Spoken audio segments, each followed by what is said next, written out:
people reading the patch notes might have appreciated. We'll go into the mechanics of how that works in-game. But the moment that Afreeca said, we're playing side lanes, SKT, it's hard to match Draven Thresh early, and they do seed some 2v2 there. But when it comes to playing top side, we could see 2v2 action a lot of the game. Yeah, we're most likely going to be seeing Teddy going down the AP route. Of course, Clid's going to be doing a fair bit of damage as well on the Sylas, so no worries there when it comes to the damage ranges. Of course, when you look at a Jax and a Qiyana in the side lane, I mean, Jax does do mixed damage himself. However, it is one of those question marks as to whether or not they're going to have enough magic damage. This composition certainly does. But SKT...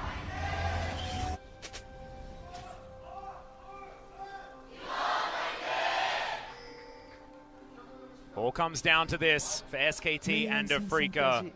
Afreeca were very outspoken. They said that honestly it's a coin flip and we are up to the deciding match. We'll see which side the coin is going to land.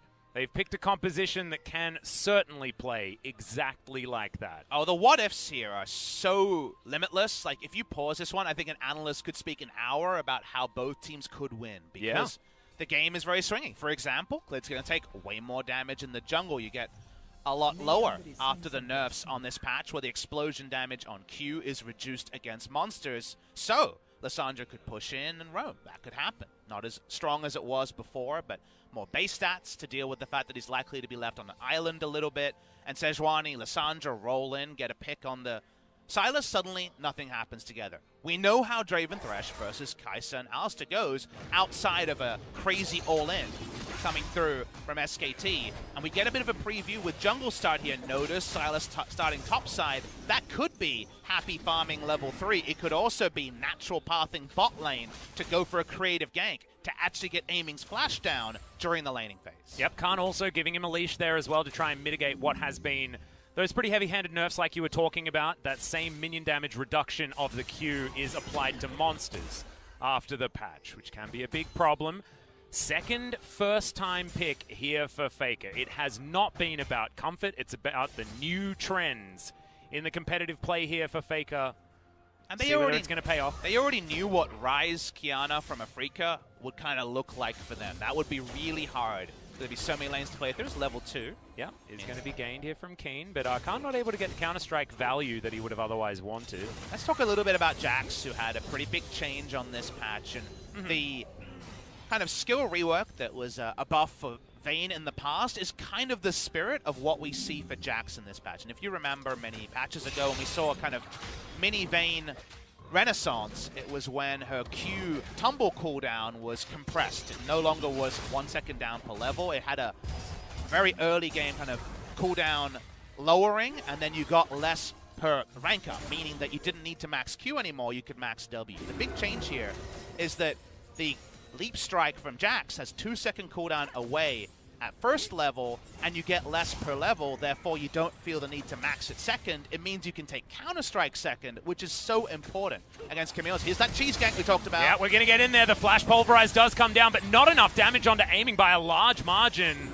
Doesn't even have to use Flash or Cleanse to keep him out of that one. And we saw what we talked about. Do you have a plan to attack bot lane? The answer is yes. They don't get the summer the first time, but they're trying to give Teddy an effort as much as possible to stop Draven and Thresh from exerting their will, and Faker's here too. Yeah, even able to get over that wall. It's a good play there from Sen, and flashes out of the way, but the Abscond stand aside. Not enough. First blood over to Clid. Teleports in everywhere as Yukal gets a huge Ring of Frost, but Clid is going to be okay. Gets the health back, I believe, from the Kingslayer, and SKT make it out scot-free, getting everything from Afreeca. And they've got a single-minded plan of playing through this lane, and damn, did they invest a lot to do so.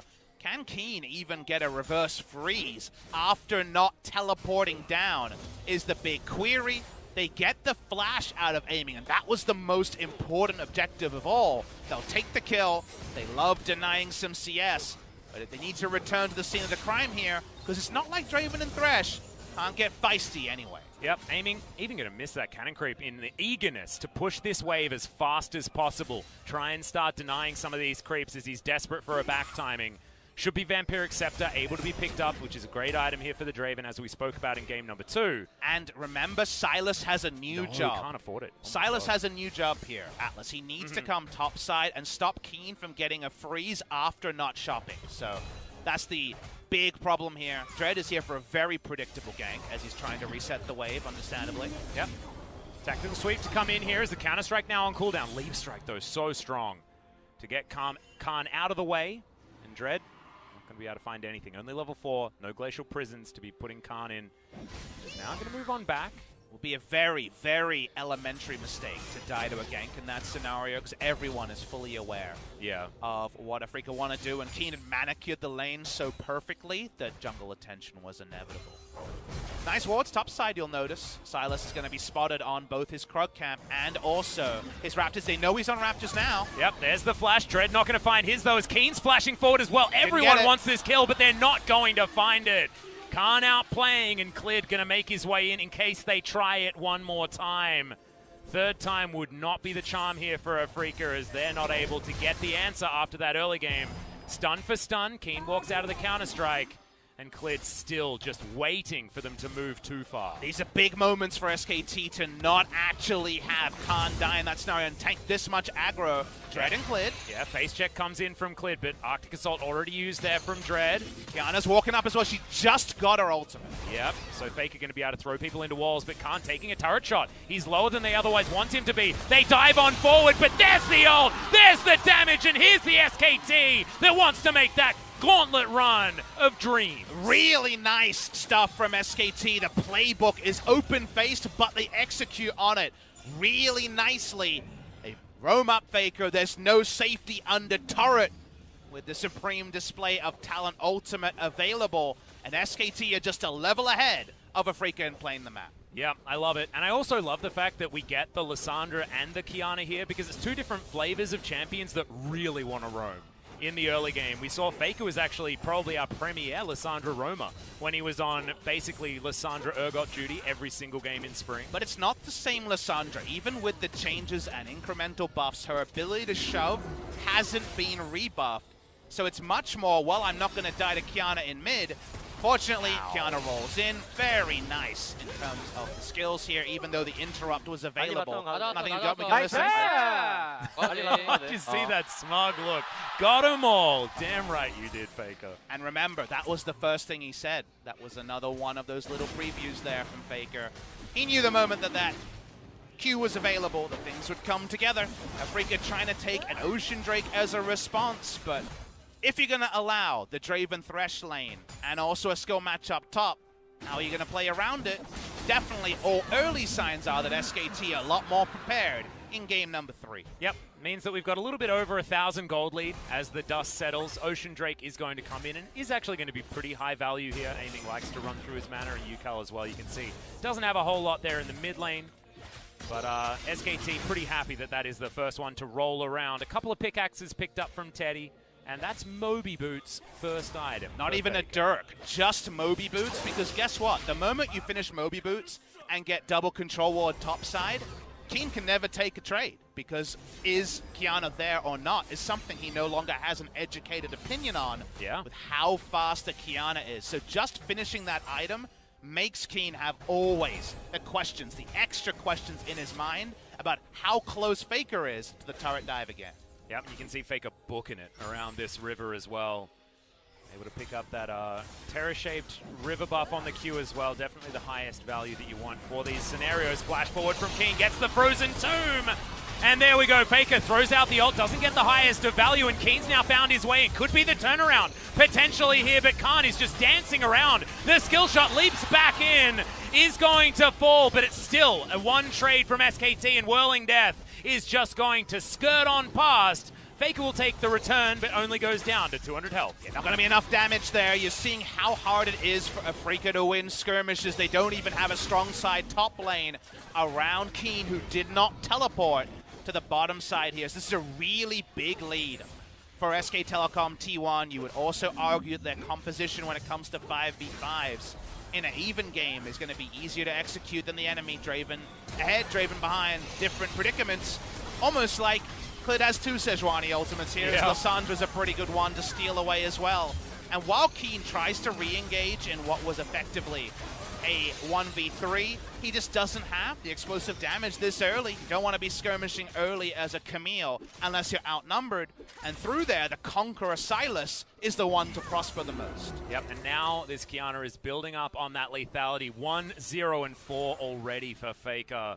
This is a champion that explodes in the mid-game. Anyone that builds lethality is generally just a mid-game powerhouse, and if you can accelerate them, as far as Snowball is concerned, there is nothing more that you want. And now SKT, with a 2,000 gold lead and a fed Faker, staring down the barrel of a playoff gauntlet run that's continuing. And it also papers over one of the few gaps in the playbook here from SKT, which is how heavily physically damage reliant they are in the early to mid game, and then Kai'Sa can eventually get the AP as the game goes on. Turns out, enough Dirks, enough of a lead on the Assassins, and you're never going to be able to manage core damage itemization and armor. And by the time you do, Teddy will be online as well, so it makes things more natural on the side of SKT. Look at the bot lane CS after the 5-man investment. Kai'Sa is 20 CS up and 2 turret plates up. It's a Draven losing lane. It's everything SKT wanted. Yep, and also Effort able to threaten the dive here as Afreeca are turning their attention towards that top side, just straight up sacking this Draven lane. He hasn't died.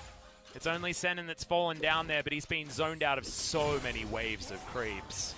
23 CS lead for the Kai'Sa. Something unheard of in this style of matchup, but something that you predicted earlier, Papa Smithy. If SKT are going to win, it is about shutting down the Draven's ability to control a mid-game, and they've certainly done that so far in this game. It just felt like Afreeca didn't have the next levels they needed this game in order to get upside. Because we talked about how, yes, Silas could be going for a 3-camp top lane clear, but you can't draft Kai'Sa Alistar unless it's going to be for jungle attention to come bot lane and help out, and SKT went for a standard playbook, did it well, and Afreeca seemed surprised and didn't respond to it well enough. That jamming the Riptail just to try to give Draven some relevance and gold, it gets them into an even position, but no better, and there is no third turret plate claimed there by the Draven. So it's 2 plates to both AD carries. Yep, and there is going to be another stun trade here between the Camille and the Jax. It's been a matchup that we've watched quite a few times, was certainly a favorite, I believe, about a year ago, 2018. Certainly not a favorite if your name's Crazy, SKT member that we haven't seen so far. Him certainly having probably the worst time in a Camille Jax matchup that we have ever seen. This time around, though, it is mostly just trades of stuns rather than misuse. And the Jax is getting stronger in the matchup now that you're freed up to max E second without really any consequences after the leap strike. Cooldown was flattened, as we were alluding to earlier in the broadcast. Still, very meager amount of CS for both of the top laners at this point. Yeah. Because of all the active gameplay and roaming we've had, specifically led by SK Telecom T1. Faker walks real fast. Bloody boots. Yeah, Dustblade of Drakthar there as well, as spots the ward. He's able to clear that one out. Headbutt Pulve here onto Yukal. They're not killing him, but they're hoping to get a cooldown or 2 out of the guy. Funnily enough, if you can actually WQR before Aftershock even procs, there is a chance to blow up Lissandra, right? Because of how much damage and the perma-stun the Supreme Display of Talent will reveal. But like you mentioned, it was mostly a headbutt Lissandra, acquire cannon creep gank coming through from Alistar. Faker didn't have the flash available, so wasn't able to close the distance either as far as getting that CC bar to continue throughout the entire health bar of Yukal. Khan took the red buff during all of the pandemonium, his own red buff, while SKT was playing bottom side to give no reverse map objectives, and Mountain Drake going to be almost exclusively contested by SKT. It resets a little bit.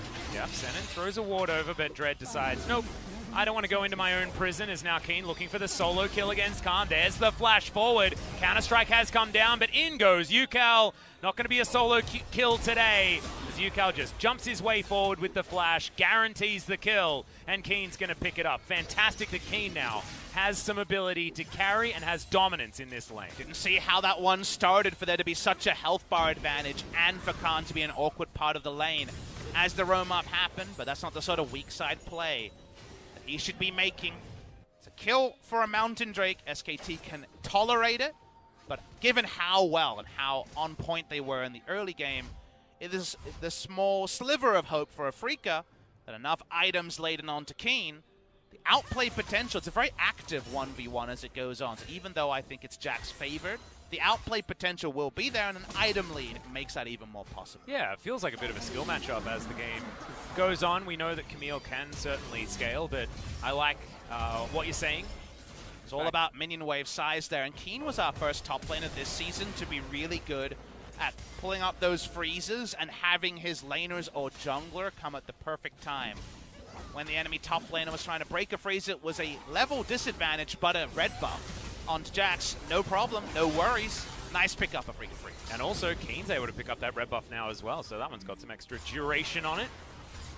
And Yukao going to claw his way back into this mid lane. No worries as far as the turret health is concerned. Of course, Kiana's not going to be able to get too many plates in this lane and wasn't able to get any, as that one has ticked over a minute and a half ago. And is actually ahead in that farm as Dread comes on over, spots this control ward. And Afreeca seem to have been able to stabilize relatively well. That being said, not out of the woods just yet, as Teddy, he's still stacking up that mana immune when he gets to the Rage Blade, especially the Nashor's Tooth. The 3-item power spike for this AP Kai'Sa build is just gigantic, especially considering the huge lack of magic resist that this Afreeca Freak squad's going to have, given the itemization necessary for the rest of the team. And remember that Draven has a lot of different people diving him with CC or insane burst damage that makes it much harder to play those mid to late game team fights when you're not ahead, Atlas, when your lifesteal doesn't allow you to standing and lifesteal tank your way through an awkward scenario. In fact, I go so far as to say this, given the two comps here, river control should be the difference between a win and a loss. There's so much pick CC and burst on both sides that if you control the river and first rotation, you should control the game. Well, right now, Faker is controlling the mid lane wave, pushing that towards this outer turret. Push and roam, push and roam. Now going to be the aim of the game for the double Dirk Kiana. See where she is going to go, though, is SKT have control of the River Vision bottom side, but are still not quite able to get dominance and control on the top side of the map. You can see Keen patrolling and spots Faker moving his way up. This is because, though, the Camille cannot overstep towards halfway up the lane, understanding that he has been the target throughout the majority, and they can't see the cow, they can't see the Unchained wandering up the river here, and you can see the amount of respect that Keen has to play with. Faker not been able to find the same roaming plays that was so straightforward for him earlier. Part of that's a good fight back. Side of Afreeca Freak says, here is that roaming play that we saw earlier. Yep, Whirling Death is going to come in and at least deal with this minion wave as Keen spots Khan, but he does get rid of the turret aggro. A fantastic ultimate, but not enough from Keen there at all, as Klid's going to lock down yet another kill. 3-0-3 on the Silas. He's the hero for SKT in Game 3. Couldn't have played it any better, and yet enough redundancy with that turret dive to have enough damage to take down, and the TP wasted from Yukao. Got to be more proactive with those ults. And definitely doesn't want to be there now, as the killer instinct has kicked in from Teddy. Gets all of the Qs, but Yukao with the claw should be able to get himself out and does so. Aiming has been smashing down some structures on the bottom side of the map, but Faker turns up to put a stop to it. He doesn't have flash, so not going to be able to chase after the Draven, and SKT are going to trade back way better. Two turrets on the top side here, and they were able to catch the Lissandra in transition. Not enough damage on Teddy, and the Aftershock proc going off is the reason that he was able to sliver out Yukao in that play. The SKT continue to be a half step ahead, and when you have Draven, such a feast or famine champion, he better be getting that cash in. Otherwise, does feel like things are still pretty comfortable from SKT. Good job recreating the sort of turret dive pressure they've had for the majority of the game around top side. Yep, you can see Aiming's fear is shown in his item choices. The Ninja Tabi has been picked up instead of the Berserker's Greaves that he'd obviously want in its place. SKT are going to allow Afreeca Freaks to take this Ocean Drake without any contest, as we're a minute away from that Baron being on the map, and SKT wanting to play around it. As far as 1-3-1 utilizing a Baron compositions are concerned, this is a pretty good one. Can't disagree. I think from both sides, very swingy game. I think Baron is huge for both sides. It's effort and Klid walk up. Yeah, positioning of Aiming also pretty huge here as well, as SKT almost had him flanked, but remember Senin with the Lantern is going to disrupt that. Start to look around, stopwatch on Kai'Sa, that could be an important thing. Yeah, Rage Blade also completed. Yep. should be close to, if not already at 180. With the longsword, we'll be at the 180. So Q evolve 100% done for Teddy. Yep. There is no longsword there. It's sometimes based upon how much mana charge has been done on the mana mune.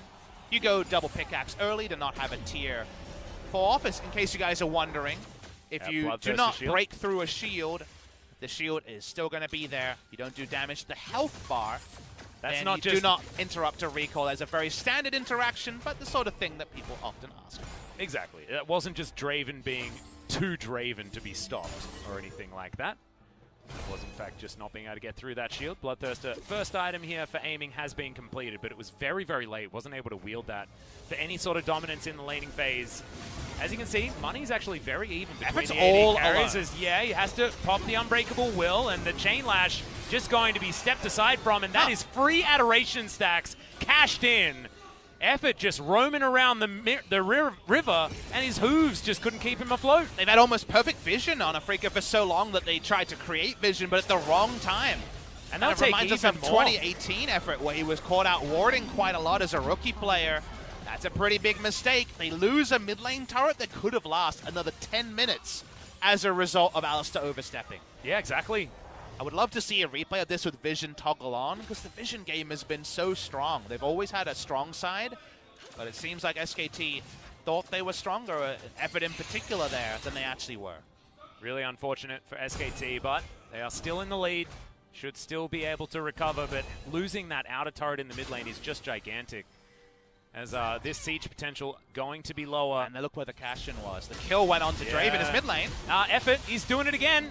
Doesn't have flash, remember. Is going to be able to at least get the pulverizer stand aside. Unable to be chased up on, but man, Effort, he needs to, sort himself out. You wish it was you could have a tactical pause here, right? To like get over and be like, hey, calm down, calm down. Don't worry about it. It was only a single kill. It was only a single turret, but you're right. Very much cut from the same cloth as the previous misplay.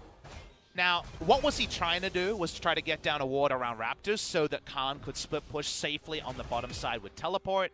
Here is the replay. He wants the Raptor ward. He wants the forward ward, but it was the ward that was about to expire in the river that spot Effort walking up.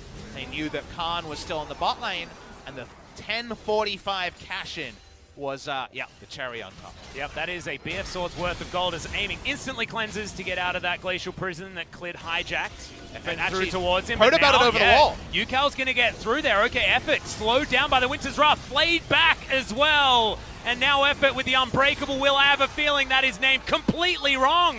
The will seems to be broken for the SKT support. Yeah, said Proto Belt, but of course meant a Hex Flash over the wall. The only way you were going to get over there. Now there's more, though. Yeah, looking for the fight back as Dread is going to immediately explode. The huge fanfare with the ultimate from Faker, and Yukal stares down the members of SKT as he goes golden, but is still able to get out of there. Clid is going to get hooked up, but is able to take down the kill onto Keen. Goes golden there as well. Now Teddy looking for the cleanup. Yukal aiming to get back, but Faker says, I don't care, mate. Come at me. We're going to take a Baron. And SKT mop up the mess of their support and get so many kills in an area Afreeca had no business over forcing in. The cooldowns run down. They turn onto Baron, like you mentioned, Atlas. This is Kai'Sa, one of the highest Baron damage dealers of all. This time is going to be fine, and how about a Baron for the Alistar? And that is veterancy at work, Papa Smithy. Now Faker 3-0-8 after this team fight, which was utter chaos. And you have to feel like that plays into Afreeca Freecs' hands. X-Flash over the wall, Alistar dies. Could have been just the 1-for-0, but you can't Dread go for a walk, and Khan is ahead of this. Remember, no deep vision on the play. It's Kai'Sa. She can respond to these picks so easily.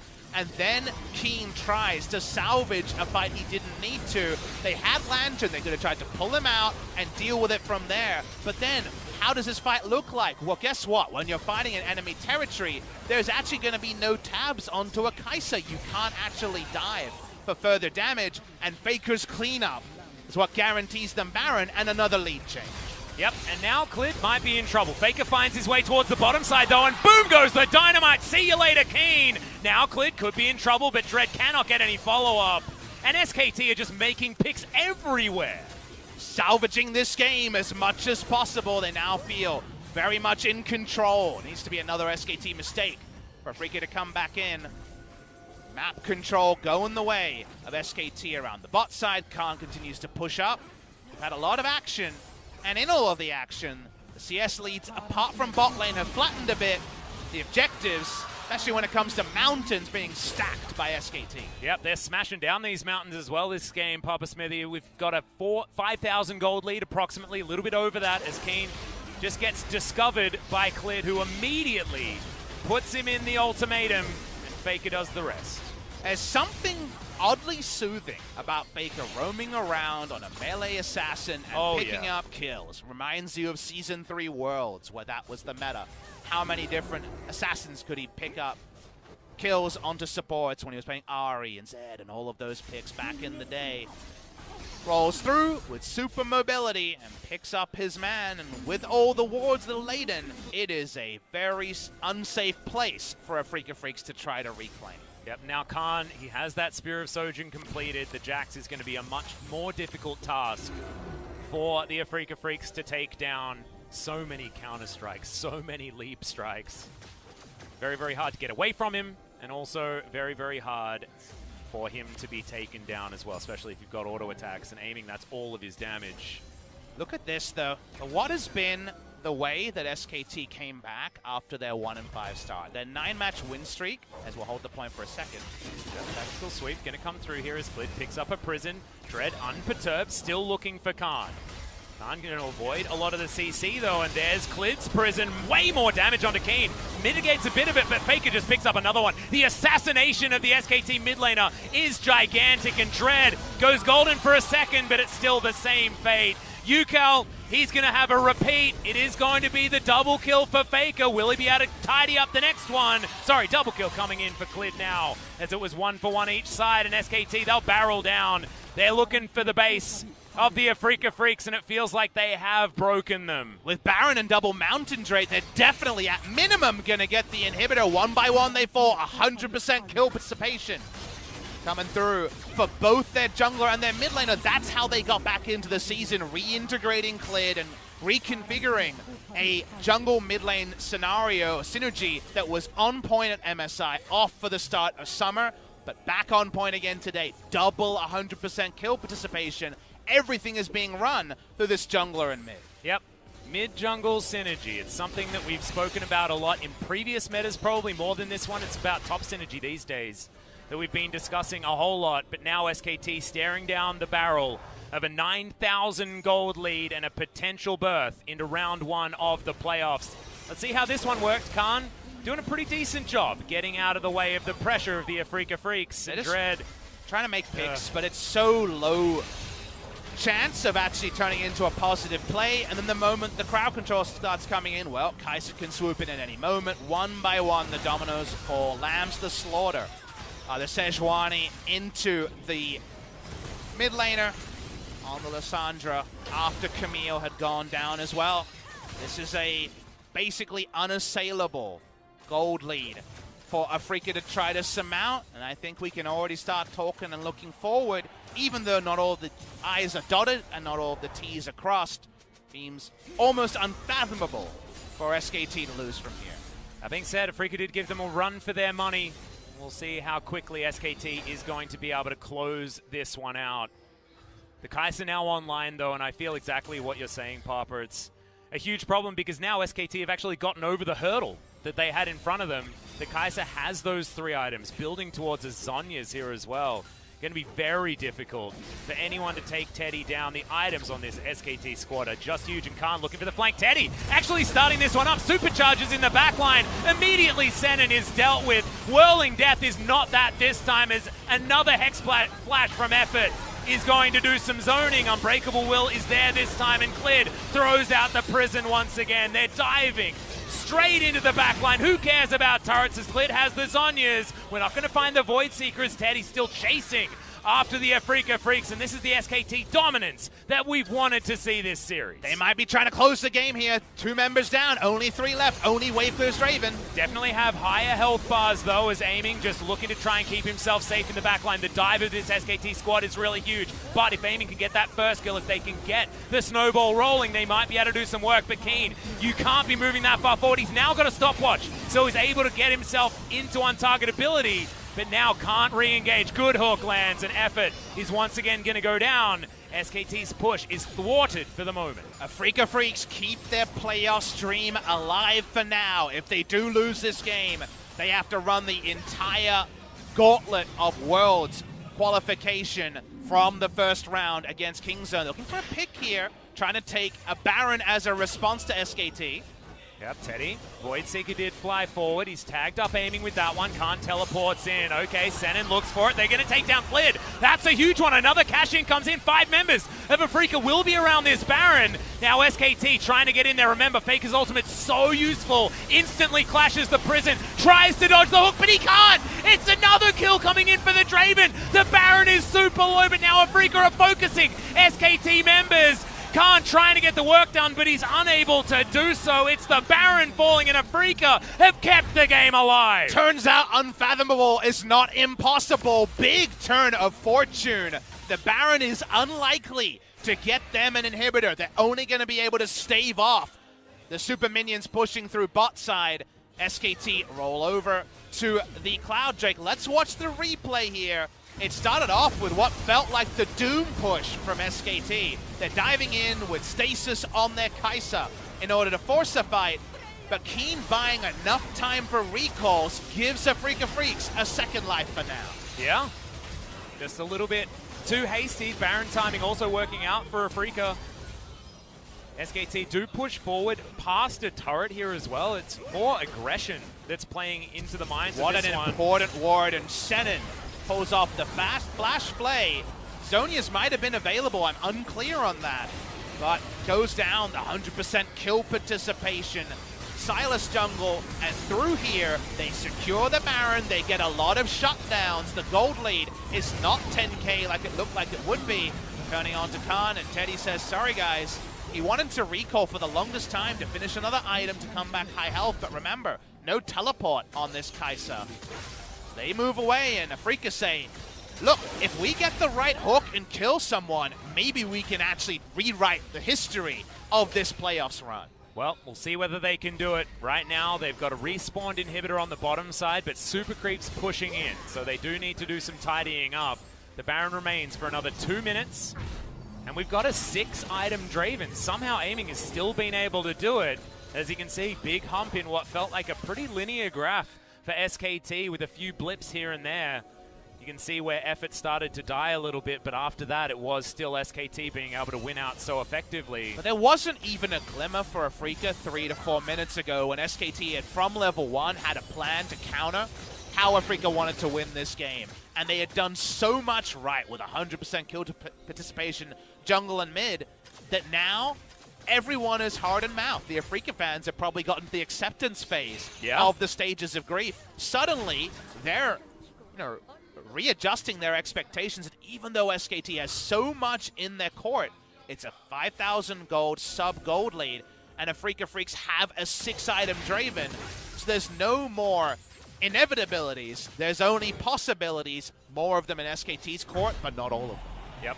Now Draven going to be just standing here as this turret falls down. Local gold, I believe, was not picked up by himself. And SKT now patrolling the bottom side jungle. 2 open inhibitor turrets lying in wait here for SKT to try this counter push. 30 seconds, Baron is going to wear off. But Afreeca, reinvigorated now, seeing whether they can play around aiming. Their huge Draven now with an elixir in 6 items. One of them being the Mortal Reminder to deny. A lot of the armor stacking.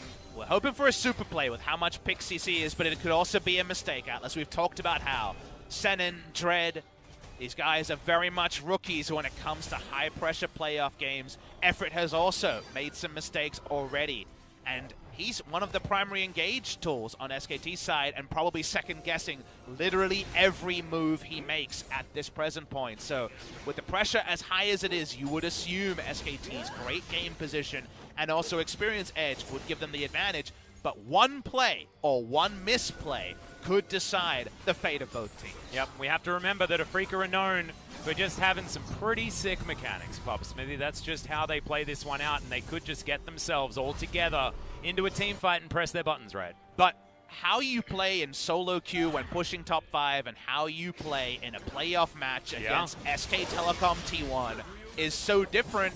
This is where you really actually get the underlining on your CVs. This is where the big plays are made and the heroes are made as Faker lies in wait.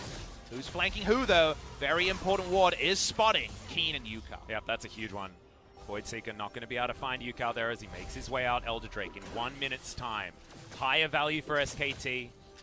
Impression is that Jax should be able to heavily handle Keen in the 1v1, and that's why Keen is looking for picks. He can still dive, level 16.